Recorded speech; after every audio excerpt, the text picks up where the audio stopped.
Welcome to Hustle Radio, a podcast about the New York hustle mentality centered in the e-commerce industry, the official podcast of the E-Com Cooperative. Introducing your hosts, Frank Acosta and David Dayon.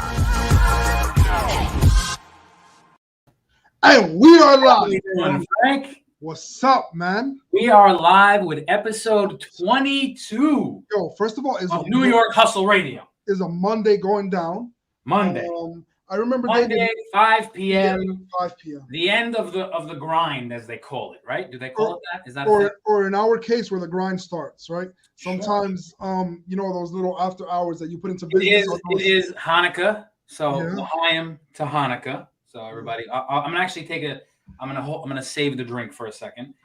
So we're joined by a very, very special guest today. One of my favorite people, man. One of Frank's favorite people, Ephraim Ausch from Tactical Logistics Solutions. Yes. I'm gonna do a little mini intro into who Tactical Logistics Solutions is. Right. They provide their clients with basically solutions to manage their supply chain. And today's topic is going to be talking all about the supply chain. They have a dedicated team of experts, and they use the latest in automated global technology and real-time solutions to help their clients stay competitive in today's fast-paced marketplace. Honestly, if you're not up to par with today, you're out of business, which is why Tactical is very, very important. So buckle up. We are going to have an amazing episode for you.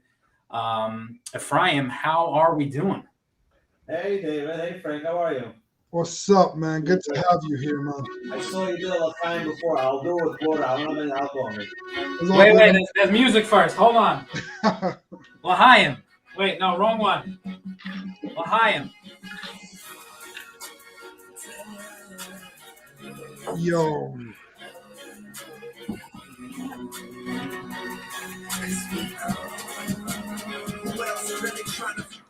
Yo. How we doing? Yo, we always add some music in the mix to spice up what we're doing. I think one day we did it by mistake, David, and we're like, this is a thing, right? And it became such a thing that I remember we went on somebody else's podcast and they did it back to us. Yes. We were in a cool podcast and we just got in and they were like, yo, we've been watching you guys. This is what we're gonna do, and they started just playing music, man. It's just yes, and yes. All of these things happened. So, Ephraim, just so you know a little bit about this podcast, it's a complete mistake.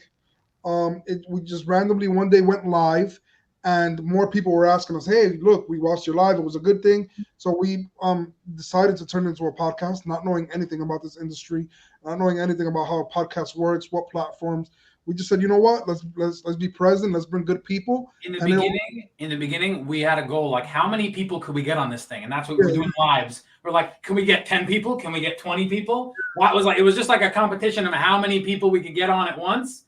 And then we did No Name Podcast, and then we did New York Hustle Radio, and now we're in the middle of New York Hustle Radio on episode 22. And I have a very high level of energy today because today's Cyber Monday, and it was an awesome day. How are we doing? Yeah, amazing. It was great. It was just it was a good day. Thank God.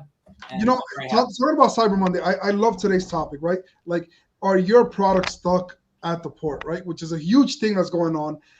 And most importantly, man, when you have somebody that delivers, when you have somebody that is a trusted company that's like doing things right, I think it brings so much value to our viewers, to the people that follow us.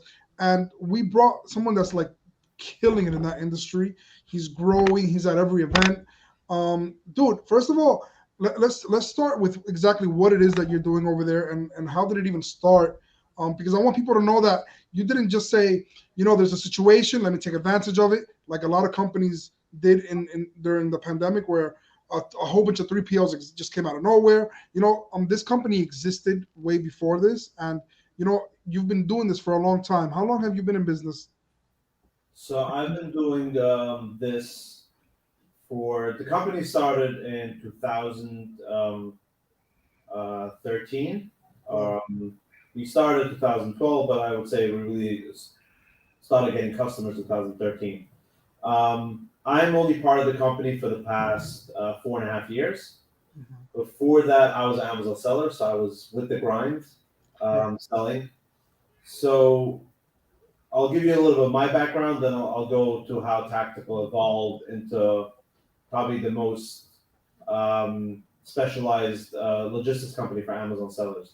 I love it. So I was an Amazon seller. I was selling gift baskets for Hanukkah, Christmas, Thanksgiving, Easter, all different holidays.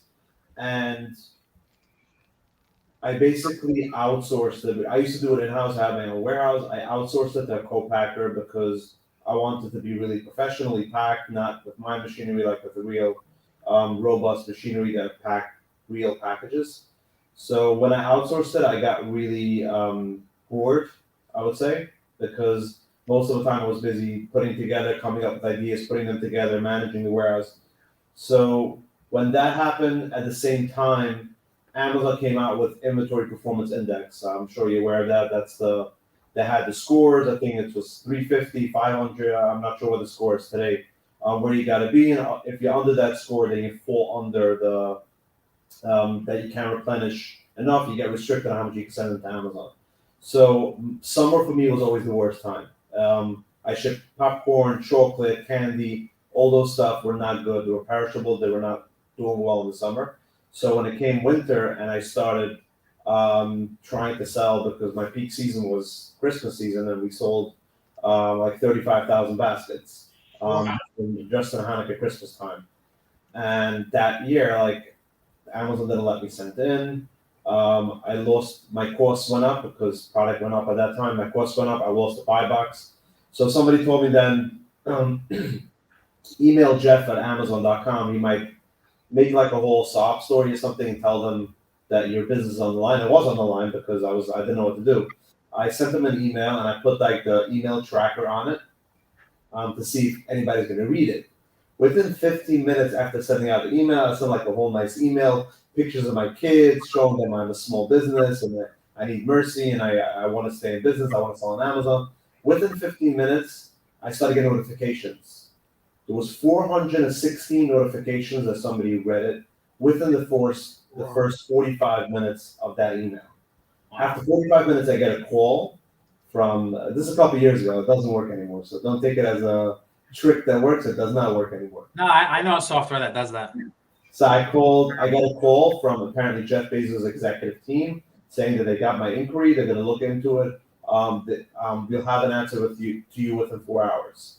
4 hours later, I had no inventory limits and I had no buy box issues. I had the buy box on everything, and I had a great season. But I said, like, enough is enough. So my friend was also a little bit in my industry, so I sold it to him before aggregators, before all that happened. And then I joined Tactical, where I work now. My dad is the CEO. He's the owner of the company. So when he started the company, it was for major retailers, like people that sell in Target, CVS, Walmart, JCPenney, all the big box stores.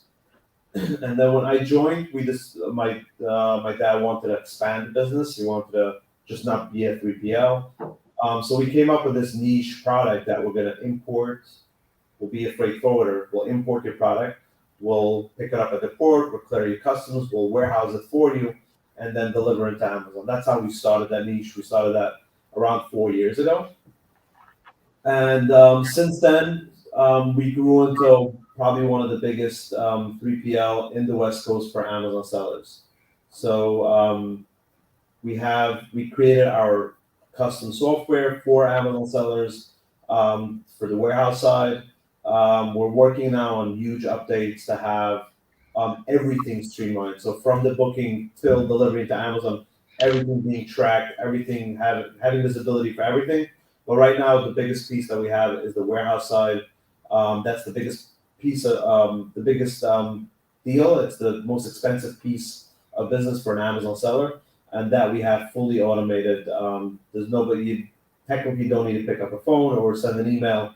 Everything goes through the system, but obviously there's always a phone call. There's always somebody to answer if there's any issues. So that's in a nutshell what we do. Since Amazon made these inventory limits and the SKU limits and all that, we grew tremendously because basically Amazon sellers didn't have a roof on top of their head. Like, till now, they used to import everything. A lot of the big sellers used to send everything right into Amazon. It didn't even go through a 3PL, and now they're all forced to use 3PLs. So definitely we had a very strong growth the last 2 years, and we're still growing. We're still doing great. I mean, um, just now this Black Friday, I got a lot of emails and calls from customers saying that they did much better than expected, and everyone is running out of stock. They need stuff replenished. We're having 25 truckloads going to Amazon today only, just to get stuff barely replenished. We started at 3 a.m. today, and they're going to be working till 8 p.m. tonight just to get stuff out the door. So yeah, so I don't think it's going to be an issue with this episode. With every episode of Ryan, we always try to find the hustle in the guest. So if you can't see hustle starting at 3 a.m. and ending at 8 p.m., I don't know what hustle is. I remember when I started out in Amazon in retail arbitrage. This is when I was in high school. I started out in the warehouse. That's my first thing I ever did. I was packing boxes, and we'd have to pack the boxes how Amazon would tell us. 20 in this box, 50 in this box, 180 in that box, and you got to find the box that fits each one. And all I could say is there was some crazy hours in those days. And in your field, you're just dealt with everybody's ordering goods in 1-2 months of the year. Everyone. There's Hanukkah. There's Christmas. Everybody got a holiday. exactly. No offense to anybody who doesn't have a holiday. I'm not familiar with all of the holidays, but I think most people have holidays now, and everyone's ordering gifts, and everybody needs to ship the gifts and have the gifts, and there's just people have to do it. So, the hustle never stops with that industry, I feel like. But in these months, it's crazy. It's just beyond crazy. Right.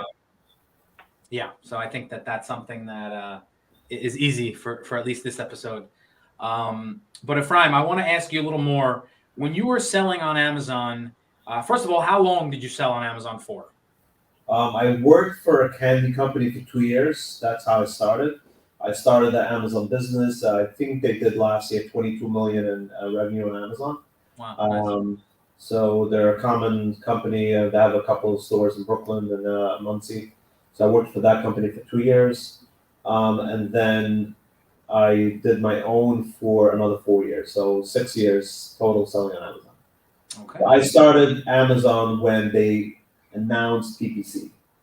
Yes. Okay. So you remember the days when you didn't have to spend on PPC. Exactly. Like it was optional. It was really optional. Right. And if you spent, you were golden. You were just golden. $14 one day, and my boss was like, "Wow, that's a lot of money." And it's like, "What do you mean? It brought you in $5,000 in sales for $14?" It's like, yeah, tell us the guy today. So much. So yeah, it was amazing. So much. Beginning of it. Yes. Ephraim, I have a question. I know that this happens a lot, right? When customers are already using another warehouse, right, and they're not happy with the experience, because I've seen this happen over and over again, but they're scared to transition. They're scared. I'm pretty sure there's a big topic that you deal with when people approach you. They're looking for a better source, but they don't feel too confident in transitioning because it's like a job on its own. Do you make that a flawless transition for them, or do you guide them towards it? I know you guys are very hands-on with your client, and I had a few people ask this question, and I was curious how you guys tackle that problem. Yeah. First of all, every single client for me is family. We run as a family-based business. Our culture, everything is family-based. So everything is like we try to help each other out. Anybody has a problem, we're not going to rip you off and like, I can't do it, or if you want to do it, I'll pay me $1,000, I'll do it. We don't work that way. So that's number one. Number two is there's two things. Number one is a lot of times I tell customers you don't have to transfer all your goods. If a big seller could have 1,000 pallets sitting in a 3PL and they're having a really hard time getting stuff out or getting stuff into Amazon, the best way how to go about it. So like try one load. Take your hot best-selling SKU, bring it into my warehouse. Let's see how we do. Or you have a container that's coming in. Give me one container, test it out. You're happy? Then let's move forward. If you're not happy, then I get it. So that's how we work. That's option number one. Option number two is we don't have any fees, setup fees. There's a lot of 3PLs that have a setup fee and a monthly fee and a customer service. Setup fees. Right, exactly. I don't have any fees. For me, setup is easy. I set up an account within 5 minutes. Training is 20 minutes on how to use our system. So within a half hour of total time, you could be completely set up in my system. So that's also that makes it an easier transition for them. It's like, oh, it's not a big deal. It's nothing to it. Like, it's a very easy transition. This is how you got to do it. It's a half hour of your time, setting up the information, showing you how to use it, and that's all it takes. And I love what you just said, and I think me and David share a lot of this as well. I love how you said the family culture, right? Because culture goes beyond the business. It goes beyond what your company says it represents. It's more really what you actually do. And I feel like this is such a crucial part of somebody's business that they need a company like that. They need a company that has a culture like that, because they need a real partner. They need somebody who's going to treat them like, okay, well, we're like not just, oh, you need that, it's another $1,000, exactly like you said. Or even deeper than that. I think if somebody calls you, like, you know who they are, right? There's these big, these companies tend to have huge, massive clients, right? So at one point they get lost, or they have a project manager, and like there's never that touch with like the owners.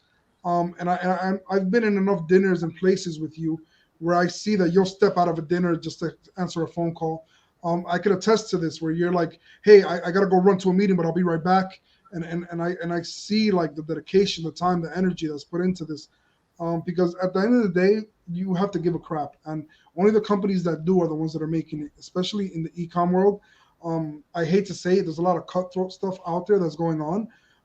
There's companies that pretend they do stuff, they say they do stuff, and really it's just narrowing down to the people that are doing it right. And at the end of the day, I feel good, and so does David, like sending people your way, because we know that you're tackling it accordingly, man. So I want to focus on the second part of what he said, Frank, actually. Yeah. And I think it's all in the approach, exactly how he mentioned. Test it out, and if you don't like it, there's nothing to talk about, and there's no setup fees. That alone just shows the confidence in the service. Some people might be worried, oh, the service is not that great, so I need to have a setup fee. So if the customer leaves, I at least made some money. He's confident in his service. He's confident. He gets them in the door. They're staying. They're going to be using him for a long time, for a long partnership. He said it. Their family. That means that means long term, and that means that it's just a different offer. It's just a different something else they're bringing to the table, where the offer speaks for itself. It's a no-brainer, and they make it so easy to see the value. So I love that. I love that part. The whole offer that you're bringing to the table. It must be real easy to sell, Ephraim. You must have a lot of fun with that. Once I get on the phone with someone, I would say my closing rate, if they're a right fit, is probably in the 90% range. And that's when sales is just easy. When you're selling something that everybody needs, and you're selling it for too cheap, and you're dedicated to customer service, and people know that. So imagine you get a client, a referral. I love referrals, right? People from happy customers. And what are they getting? They're getting a guarantee already, whether you realize it or not. It's a guarantee. Someone they trust tells them, I use this guy, he's good. So they call them up, right? And they tell you they want to use your service. You don't even realize before you even say one word, the deal's closed. Because they know what they want. They know that you deliver what they want. It's just about being nice and a couple of basic, regular conversation things you got to go through. Talk about the weather, talk about the Yankees. You figure it out, and you close the deal. It's like when you get the referral client, it's probably like you could do it in your sleep. But I'm saying even when you don't get the referral, when it's a cold lead off of a website or even at a show, like you said, you get to talk to them, you give them that pitch. It's beautiful. It speaks for itself. Right. And there's another thing also, what Frank was talking earlier about culture. And a connection to customer. It's, for me, my background is I sold on Amazon. I know what means running out of stock. I know what's losing ranking. I know what means to build back up a listing. That's number one. Number two is I have every couple of months when I go to visit the warehouse, I have a meeting. We bring down the whole staff, and I just go on Amazon.com. I show them, like, this is our customer. This is his name, right? Scroll down, you see there's ranking, right? He's number 800 in kitchen, in kitchen category, right? In pots, right?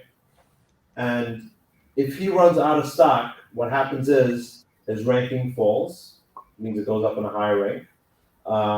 he comes up on the third or fourth or fifth page, and for them to build that back up costs them a lot of money. So basically, our staff understands when a customer calls up, hey, I'm running out of stock today, tomorrow, or I ran out of stock, can we replenish this as soon as possible?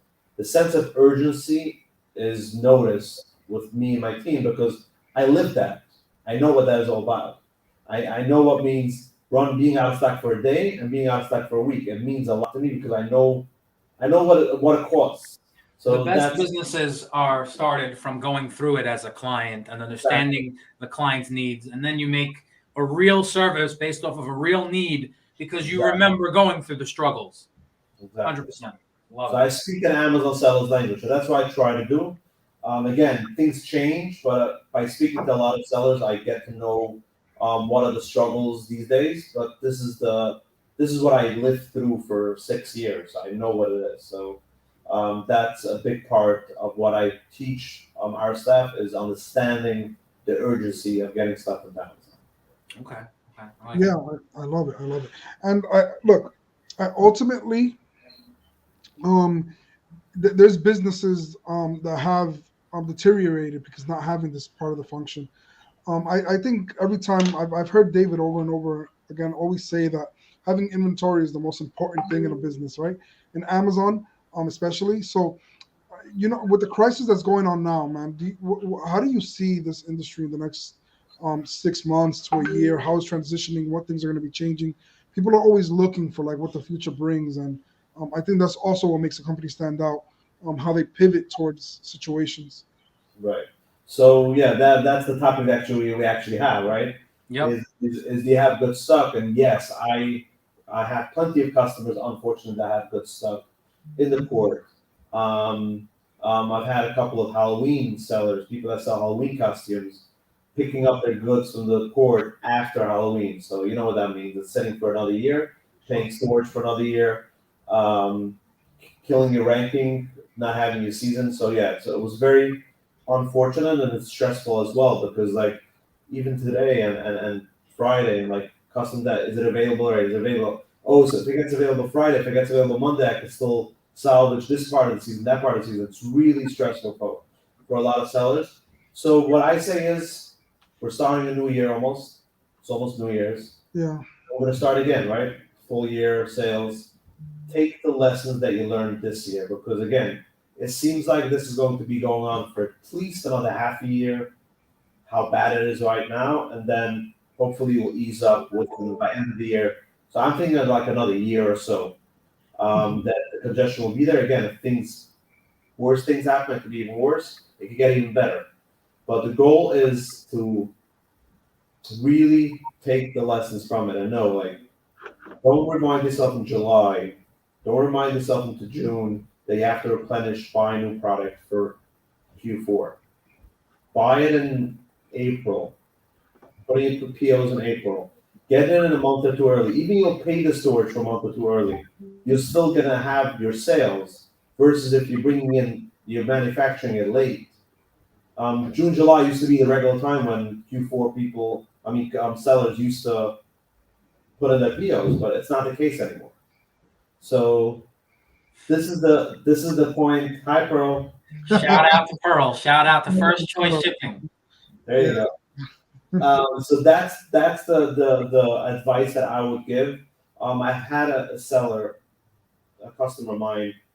His name is the company name is King of Christmas. He sells artificial Christmas trees. He last year brought in stuff, and a lot of them arrived late. Again, it was a pandemic year. We didn't know the uncertainty of the economy, if there's going to be money or not. So he was very hesitant last year. This year, he said, like, I'm bringing everything in early. So majority of his product arrived in the States July, August, September. He's having his best season of his life this year. He told me his manufacturer told him that a lot of his customers canceled their POs because they're scared it's not going to arrive on time. He's going to sell out completely, and he's going to be a millionaire this year because he planned ahead, and he was smart to do it this year. So all I'm saying is, sellers, be cautious, plan ahead, and put your POs in on time. That would be the best advice. Obviously, we have to watch it closely how things go. Things might get better, but don't rely on analysts and data people saying, "Oh, we think in September we'll be back to normal." We think they thought last year that this year in Q4 the port will be perfectly fine. That's not the case. So just go with the gut, plan ahead. Okay. So I think it's a good time to mention that we actually, Ephraim, you know this, we have cameo appearances on this podcast because why not, and we have 2 cameo appearances. No way. So usually, Ephraim, the guest has no idea that there's even going to be a cameo appearance. Yeah. And in this case, you did help me get one of the cameo appearances, but he's joining us in just a few moments. First, we have a surprise cameo appearance. Do you care to guess who it is? You worked with him when you were an Amazon seller. Oh, it's interesting. I worked with him as an Amazon seller. As an Amazon seller, you worked with him. Just take one guess. Chad Rubin. Oh, he just left. Oh, he's back. It's not Chad Rubin. It's not Chad Rubin. But it's your next best pick. What's going on? How you doing, guys? Good to see you. What's up, Speedy? How are you? What's up, Frank? You're crushing it over there, man. Oh yeah. I'm hearing so many. Studio. Dude, I'm hearing stories, man. A lot of people talking good, man. Your name is leaking everywhere, man. Thank you. Appreciate that. Hoodie goes back with me years. When I started my first gift basket till I finished it. So we went through. We did it for like almost 5 years. So Hoodie's famous, at least to me, for his food photography of food, photography of many other things, but the most famous. Is that correct, Hoodie? Is that like the number one thing? That's what people know me for, but actually, it's only like a quarter of my business. We do tons of Amazon work, tons. So why is it that that's what you're known? Like, I feel like not a lot of people do that. Maybe is that why? It's because when you post on Instagram and you post a picture of food versus an Amazon product, everybody loves food. Yeah, I should have figured that out, Frank. We should have figured that one out. Who doesn't like a good meal? Yeah, the way to anybody's heart. For sure. Look, man. I think we have good Amazon people here. Hoodie, I do remember U.S. food as well because I remember LinkedIn had like a lot of posts, but lately I think that business demands sometimes for people to shift, right? And can you say that you've shifted more towards Amazon brands than? So recently I've expanded the studio. I've always done Amazon, but because I expanded, I scaled up the studio. The food is really me. Like that's my shots. That it's really hard to scale that. But the Amazon product shots, that's very scalable. So my 100%. Studio is doing all that. You could get another photographer. You can't get another Hoodie, right? Which is that's very true, man. Everything else. It's art. Food is art after all. Like we were doing things like the last couple of shots shoots we took what is it called? We took some people to help us stylists and stuff like that. Yeah, food stylists. Yeah. We did it together on our own. We loved it. Like it was a full day, and it's just art. It's just like messy. Like Hoodie always used to like mess things around, and it just came out. I hear you, man. I hear you. Yeah. So Hoodie, we're talking today about are your goods stuck at the port? So I'm not gonna ask you for an official expert opinion on it. But what I'm going to ask you is, a lot of Amazon and e-commerce sellers. Do you hear from your exposure to the e-commerce and Amazon community?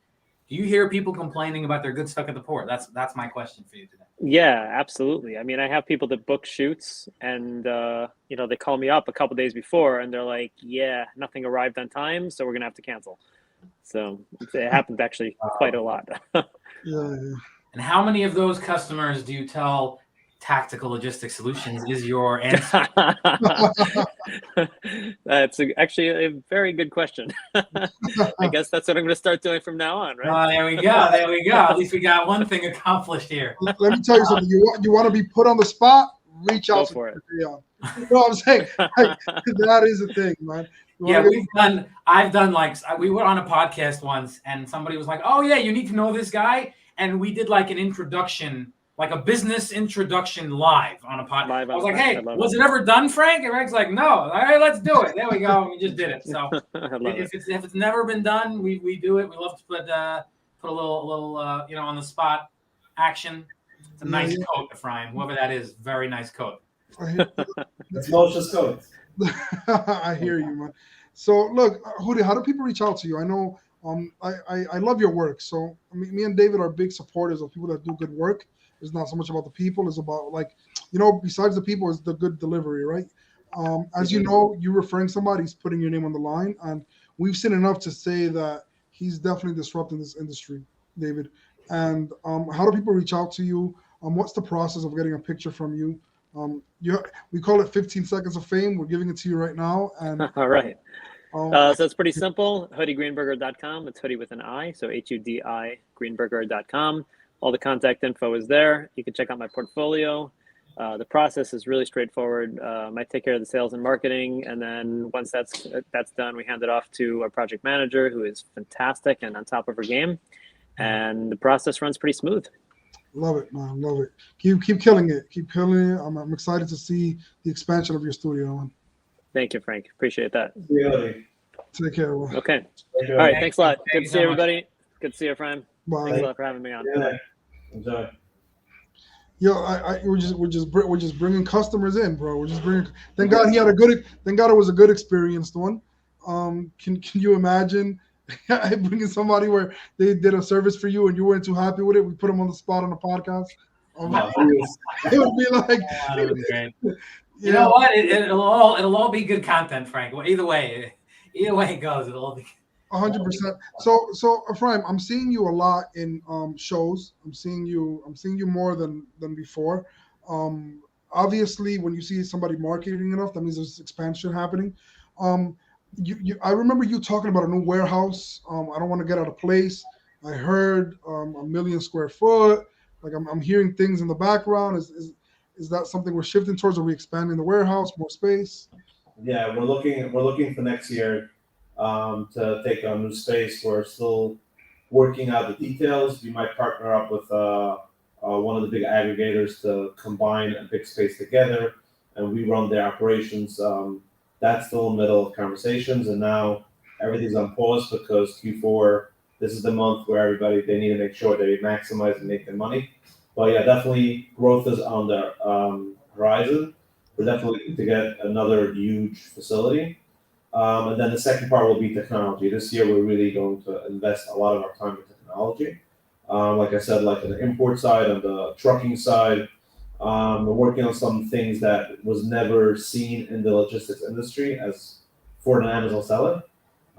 People being able to see when their appointment on Amazon is, when they place orders, their appointments will get scheduled automatically, trucks will get scheduled automatically, and they'll be able to see when their truck actually delivered. So there's abilities that we're coming out with that there's nothing out there right now, and we're putting a lot of effort into that. And then yes, you'll be seeing me a lot this year. So get ready, buckle up. I'll be running around town a lot. I'm with it. I love it, man. Before we go, Ephraim, I know we spoke Frank, about. we got another cameo appearance, Frank. I don't know where you okay, perfect. So I'll keep going. Bring your cameos in. I know we spoke about Amazon, Ephraim, but you are also doing Walmart, from what I'm understanding. You're also doing other locations. Yeah, Walmart is probably the second after Amazon. Yeah. And then we deliver a lot for to deliver. They do Walmart. Near. There's Hanukkah Sameach near. There's a lot of different places like B2C, like Chipmunk, Ruby has. We don't do B2C right now. So a lot of our customers send to them. They do the B2C, and then we do the Walmart and the Amazon. But yeah, Walmart is definitely still, I would say, 5% of the business for us. But we're definitely the last couple of months, we definitely see a lot of growth there. The next thing that we're going to get into probably is Shopify, but that's something that's probably going to be more mid to end of next year. So we'll get to do a podcast on that once I'm ready. For sure. I also think it's good for your customers, right, David? While you get your cameo, I'll just keep it rolling because I have so many questions for Ephraim. As you get the ball rolling, a customer, because we all know that everybody's always looking for like the next source to sell, right? So if you have a customer that transitions to Amazon, transitions from Amazon to like now selling also on Walmart, is a plus that they're already with you, right? Because it's like you don't have to look for another partner. We just expand what we're doing for you now currently. The same with Shopify. I think everybody's end goal, not everyone's, but majority of people want to go direct to consumer, right? We see that transitioning more and more, especially with Amazon fees and a lot of things that are out there. I think building a successful brand is when you could eventually be able to sell direct to your consumers and have a Shopify, right? Are you experiencing some of your customers that are transitioning to that as well, or no? On a very small scale. Yeah. But after all, I mean, if you look at data, 47%, Shopify owns 47% of Amazon's revenue. That means when you take 100% of Amazon's revenue, Shopify does 47% of that. That's a huge number. We have plenty of customers that do B2C, but it's still like a 10% of their business. It's not like taking over to the 20, 30, 40%.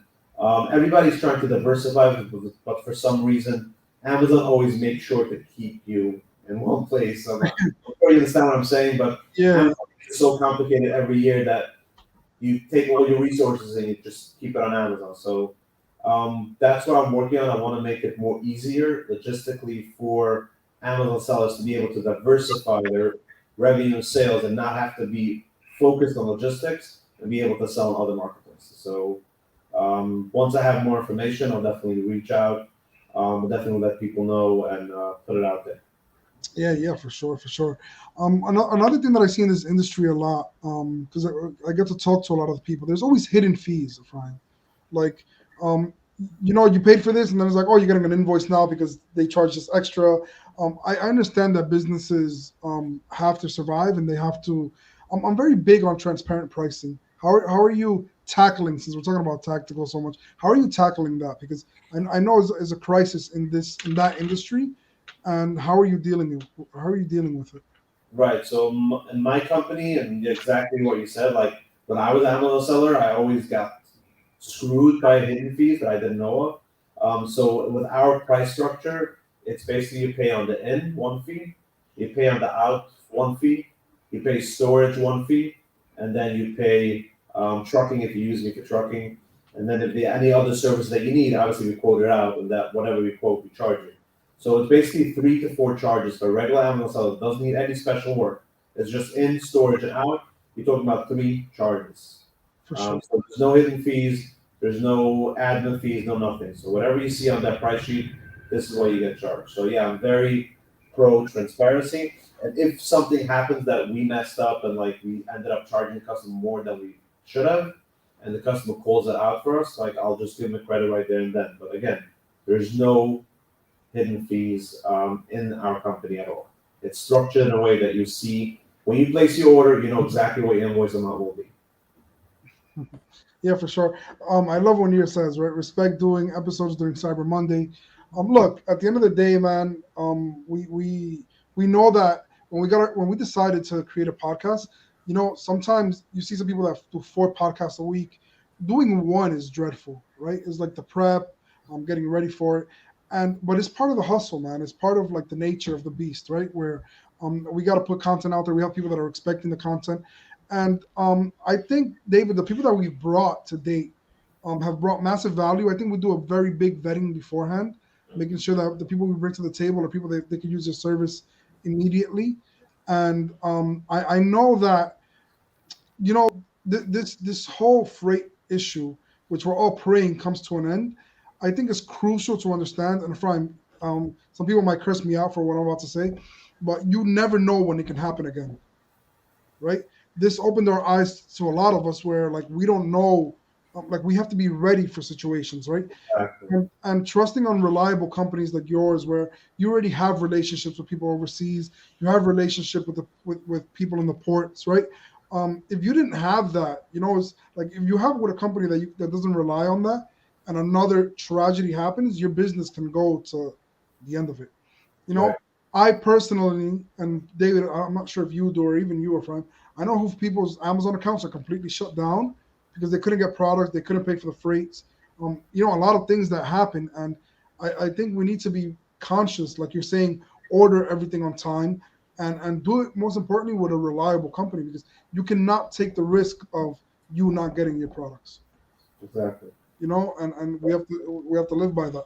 David, you're trying to get your Cameo people. Cameo's Joe, and I don't know where he is. Joe, you want to join? Joe from? He just posted an excellent discussion. That's what I see. Yeah, yeah. Yeah, so he's watching. Joe from the Logistics of Logistics. I like the name. I love it. You got a message here. All good. Give him another minute. We'll give him another minute before we close things out for the day. We got Hanukkah to light tonight, guys. Yeah, for sure. Frank, where's that yarmulke? Let's see that yarmulke you were sporting before the episode. But what are you talking about? Yes, let's go. Bring it out. Bring it out. Come on. I don't know what you're saying, bro. Ryan, let's go. Make some noise. Let's get Frank to bring out that yarmulke. Let's go, Frank. What's going on? Come on, Frank. I only put it in when I go pray, all right? Take it easy, man. Take it easy. Frank, just show us. We want to see the yarmulke. Come on. It's there somewhere. Man. He's not going to put it on. All right. Don't worry. I'll come to one of these. David, we have something going on. I know, like, you're looking at me like, don't say a word. We have something coming up, man. I'm walking away. I'll see you guys later. No. Good to see you. I'll see you later. Listen, I won't say what it is. We have something coming the first quarter. Getita is in your soup, everybody. Getita is in your soup. Oh, we got Joe. How are you? Hey, Joe, how are you? Hey, guys. How are you? Been listening. Great podcast. So, Joe, who gave you that title? That name is awesome. Logistics of Logistics. Can't get Actually, my executive coach did, and years ago I started this as a blog, and which, by the way, I never understood what I was doing. So she said, just start a blog and get out there. And I was like, well, do what? I go, what? She goes, write articles. And I was like, for who's someone going to pay me? And she said, no, you get your name out there. And I thought she was crazy. And then she said, just call it the Logistics of Logistics. And then I talked to my brother-in-law, who's the web guy. And he goes, I go, I'll come up with something better. He goes, no, that's perfect. He goes, buy it right now. I go, no, I don't. I want something better. And here I am 10 years later, not a blog anymore. Awesome. That's awesome. I love it, man. Say thanks to that coach, because that's the best advice. She's been on. I'm a podcaster too. She's been on my podcast many times. We always talk about. She's the one who nudged me into becoming a blogger, and then I became a blogger. Then before you know it, I'm podcasting, meeting people like you. So how long did you say you're doing this? 10 years? I started the Logistics of Logistics when I was running a company. It was a turnaround. It was a third-party logistics company, mostly less than truckload and some truckload. Okay. And I started, I didn't own the company, but I was a contractor. And I started it as a blog as a way to attract business. The owner of that company didn't want to spend money on growing the business with the website, and which sounds ridiculous now, but so I started on my own. I wrote I wrote a couple hundred articles. Wow. Okay. Yeah. There you go. And we like to ask, Joe, about people's, entrance into the space. So if you don't mind me asking, what did you do before that? So I started off, I was an automotive guy, which I always say is the biggest, baddest supply chain on earth. I spent 25 years in automotive in China and Thailand, Mexico, Europe, wherever. That's a huge supply chain. And then in 2008, when everything melted down, I was doing work for Chrysler. All of a sudden they were going bankrupt. I ended up working at a little third-party logistics company. So that became what I thought was it'd be a temporary thing. Now I'll go back to automotive. I never went back. Wow. That's awesome. We love to hear about where people came, like what industry they came from. I don't think I've heard automotive before. Well, I will say this, coming from automotive, it's a very mature business. It's not very entrepreneurial. If you want to start an automotive supplier, you have $1 billion, right? When I came to this business, I started meeting people like Ephraim. It's entrepreneurial. It is, there's, I think, so much opportunity. And I see right now, as the world kind of looks at this sleepy part of the industry, logistics and transportation and the technology that's associated with it, it was kind of overlooked until it was all of a sudden our lifeblood that was not available. Now everybody knows what supply chain and logistics and transportation's about. Yeah. Yeah, it's the new sexy thing. Logistics. Yeah. The world is changing, and that's one of the outcomes. So. Yep. Yeah, go ahead. Well, I was just going to say, when I was talking to Ephraim the other day about this, he offered me this great opportunity. And one of the things I said is, the customer expectations are so much higher. You guys are all Amazon people, so you understand Amazon raised the bar for everything. Yeah. And now that's changed the whole logistics business, even the stuff that doesn't get delivered to homes. You have somebody comes to work and says, I ordered sweater from Amazon. It got on my porch in 2 days. And I had this up-to-date technology. Everything was great. And now I've got $100,000 worth of some freight, and I have no idea where it's at. And I don't have an app. I don't have anything. Explain this to me. So it's really just transformed our business. And what I think it means, that customer experience means everything, which means you better get a really good 3PL, third-party logistics company, and really lean in. Spend the time to find the right one. And by the way, when you find them, you got to spend the time finding them. You're not dating. You're not engaged. You're married. You are married to that 3PL, because if you're not, you are going to fail. I mean, the business has changed. Like Ephraim was saying, your family. Yeah. And if you want to reach out to Tactical Logistics, you have to visit tacticallogistic.com and ask for Ephraim. And when you get connected to Ephraim, tell him you want the family discount, because that's the family members get. And tell him you heard him on New York Hustle Radio. That's right. Sure. But so thank you so much, Joe, for joining us, and thank you, Ephraim, for joining us. Today's Hanukkah, so we have to go light the menorah. But this is awesome, and we thank you guys for your time, and we appreciate it. All right. Well, thank you. I really appreciate the opportunity. Thank you, Joe. It was really honored to have you on. Yeah, thank you. Thank you, Frank, David, and Ephraim. Thank you. Bye-bye.